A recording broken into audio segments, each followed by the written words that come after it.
ពុកម៉ែបងប្អូនភាគច្រើនគឺថាបង1លីត្រ100ហើយចំណេញដែរអត់ខាតទេពុកម៉ែបងប្អូនទឹក1ម៉ែត្រគីបយើងចម្រោះទឹកដែលស្អាតលក់បាន500លីត្រយើងប្រហូរចោល500លីត្រនៅពេលដែលទូនេះចម្រោះទឹកអស់1ម៉ែត្រគីបវាស៊ីភ្លើងអស់ល្បាក់ខ្ទង់1គីឡូទេអញ្ចឹង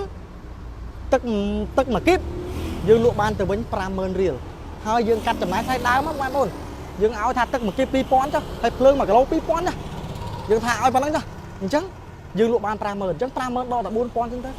ពុកម៉ែបងប្អូនឃើញលុយអញ្ចឹងមួយថ្ងៃរកបានតែ20000ក៏ពុកម៉ែបងប្អូនឃើញលុយដែរហើយទូនេះឈរហាក់ខ្យល់ឡាភ្លៀងបែបហ្នឹងលបាក់ខ្ទង់20ឆ្នាំទៅវាពុកផុយស្លោកស្លាយពណ៌ហើយខ្ញុំនិយាយពីចំណុចមួយទៀតគេថាអីបងទិញទៅចុះបើវាមានបញ្ហាវា error system វាគាំងវាអីយើងធ្វើមិនអត់លំបាកទេពុកម៉ែបងប្អូនទូនេះគឺយើងជួសជុលពីចម្ងាយទៅដោយសារទូនេះនៅពេលដែលយើងបង្កើតឡើងគឺយើងបំពាក់ទៅជាមួយប្រព័ន្ធពិសេសដើម្បីគ្រប់គ្រងទិន្នន័យក៏ដូចជាអាចជួសជុលពីចម្ងាយបានអញ្ចឹងมันបាច់មានការព្រួយបារម្ភទេពុកម៉ែបងប្អូននៅចំណុចទាំងអស់ហ្នឹងទូនឹងទៀតសោតគឺ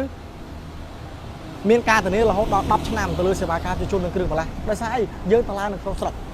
អញ្ចឹងពាក់ព័ន្ធនឹងការថែទាំអីគឺយើងនៅថែទាំជាមួយគ្នាដល់រាបជារៀងរហូតទៅអើយអរគុណ